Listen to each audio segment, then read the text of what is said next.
When you start to examine the realistic idea of why Bruce Wayne would dress up as a bat, the best explanation offered by the comics is the notion of him using fear against those who would use fear themselves. Where are you? Here. When he's looking for the most intimidating symbol that he can think of, he naturally gravitates towards the thing that has frightened him the most as a child. Essentially, Bruce Wayne becomes his own worst fear.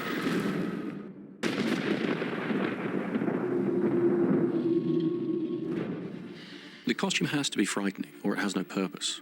For it to be intimidating and imposing, it had to have a sense of function that would play into the credibility of Bruce Wayne putting on this extraordinary costume. Theatricality and deception are powerful agents. You must become more than just a man in the mind of your opponent. What the hell?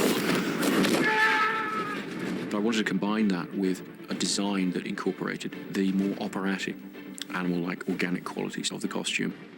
Chris wanted his legs to be more supple, and him to be able to kneel down when necessary. And he also really, more than any other thing, wanted Christian to be able to move his head more and not do the superhero movement of turning the shoulders and the head at once, you know? The last versions of the costume had a very kind of industrial, almost kind of machine-made kind of look to it. Chris, with Lindy and Julian and Dan sculpting, were reducing it back to the human figure. We came up with the idea that it was something like a combat outfit. No mech survival suit for advanced infantry. It had a really high-tech inside, mixed with a wetsuit. That would explain why it hugged the body and looked so sort of neat and sexy, really. You actually saw the inner workings of this suit. It's kind of carbon fiber plates. It protects the core of your body from falling below a certain temperature. He goes into the workshop and decides to spray it with a latex black spray, which removes the heat signature. So if you look with night glasses, which detect body heat, this refuses to allow you to see it. And as he tinkers with it, you see how he develops it from that into the black bat suit.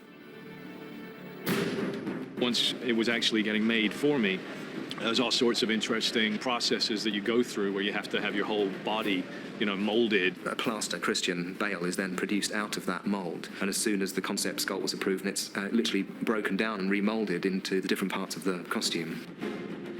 The cowl, the torso, the legs, they all have to be sculpted individually from that original one piece.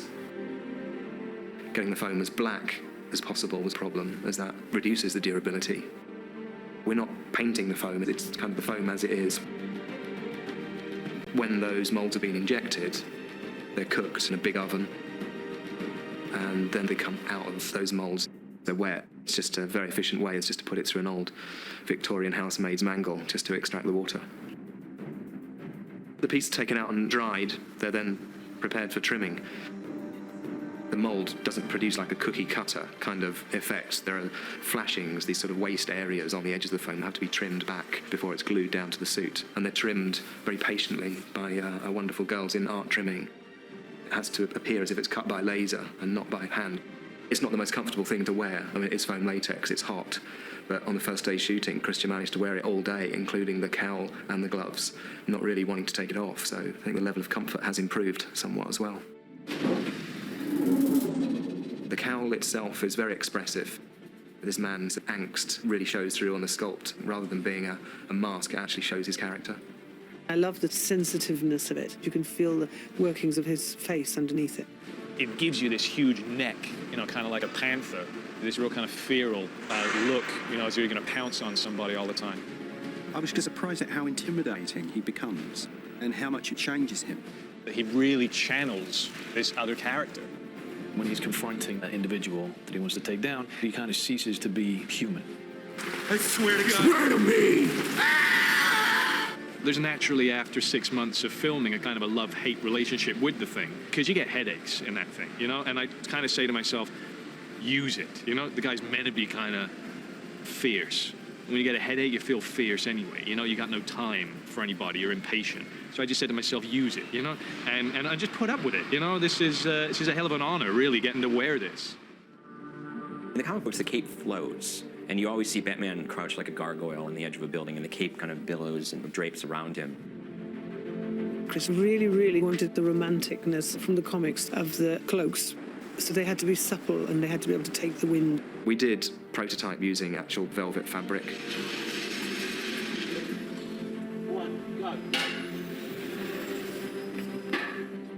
We got quickly bogged down because it got waterlogged and, became sort of too heavy.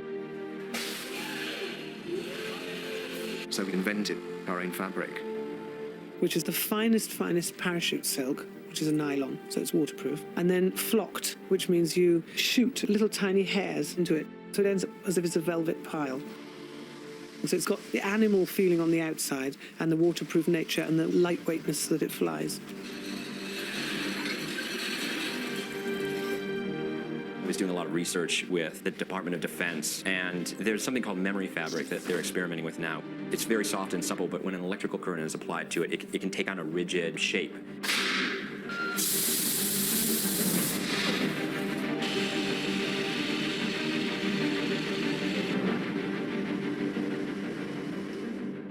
It's not who I am underneath, but what I do that defines me.